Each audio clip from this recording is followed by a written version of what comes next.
Kailan pa po yung kamay niya? Ang totoo niyan, na-diagnose ako ng breast cancer 2019, ay Apo. 17. Apo. Then, naoperahan ako. Nag-chemo ako ng 6 na buwan. Buwan. Apo. Bawat isang chemo, isang buwan. Pagkalipas ng 6 na buwan, inoperahan ako.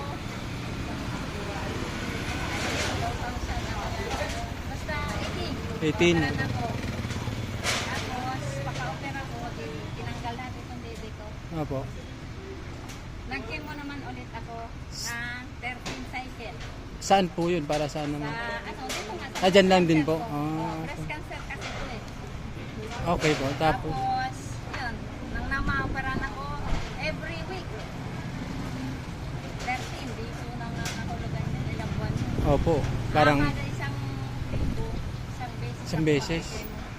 Nawala lahat sa akin, ang panlasa, Ay, ganun po. lahat. Lahat kalbo ko na to.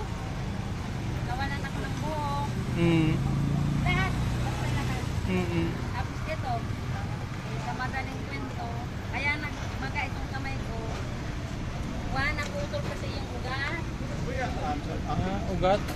Where can you fix the shoes? Shoes. Yeah, fix.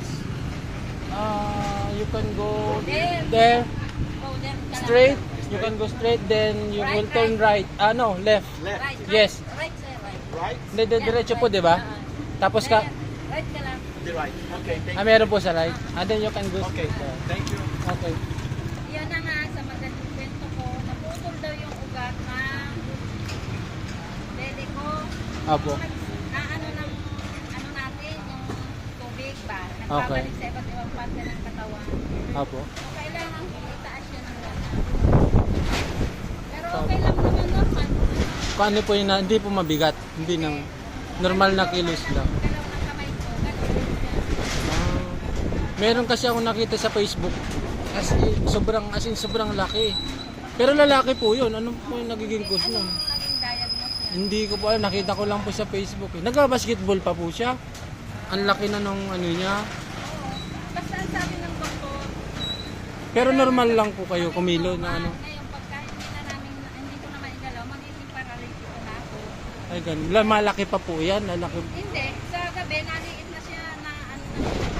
Kasi nakahigaan ako, tinataas ko siya pilit para makapunta ang ibang Tubig. sa ibang part Pag ng katawan. Naiipon po dyan. Naiisip kasi, Ay ganun. Kaya ito nga nalaban lang ako para, masaya naman ako. Ayaw na nga ng mga anak ko kung trabaho. tinda sabi ko ito, kaya, Ako po, nasa kasanayan po. hindi sa pagkayabang may anak akong 2 bukas. Dito po sa Maria. Hindi, asa akala sila. Okay po. Ayos. Hindi sa pag kaya nagagalit sila. Opo. Sabi ko, masaya ako dito, huwag na ako hingilan kasi Parang yun na po yung hobby nyo. parang naaalis yung stress ko ba? Opo. Nag-i-enjoy na po. Enjoy na enjoy ako dito. Parang yun na rin po yung libangan nyo po. No? Kaysa nasa bahay lang po, maiinip po kayo. Ano? Kaya, saka maiisip ko yan. Para bang Oo. naghihintay lang ko ng kamatayan ko doon.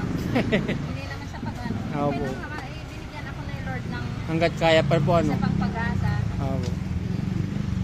Nakakapag ano ba. Ito ang sarili ko. Ano naman kami? Sanay naman ako sa pagtitinda. Simula 2005 pa ako nagtinda kami. Sa Marikina kami. Bakit parang nung last na bumili po ako dito, hindi ko napansin po yan? Siguro nga kayo mo lang nakita. Matagal na to. Simula nung ano ako, diagnose nga ng gano'n. Nung cancer po, breast cancer. Kaya yun, in-enjoy ko na lang sarili ko. Masaya ako kahit ganito, mababait ang mga anak ko. Unang-una, hindi nila ako pinabayaan. Buti na lang po ano. Oo. Lahat. Hiningi namin kasi hindi naman namin makakaya yan eh. Million yan eh. Ay, opo Hindi basta daan yan. Million ang naubos namin. Ang isang gamutan ko, upo ko pa lang sa chemo ko. Kailangan ko may 20 mil ako. Hindi mahal yung gamot eh. Gan lang yung chemo nga lang po ano. Dalawang gamot yun. Pero pa ng operasyon. Tuwan-tuwa ako. Pinakasan ko kasi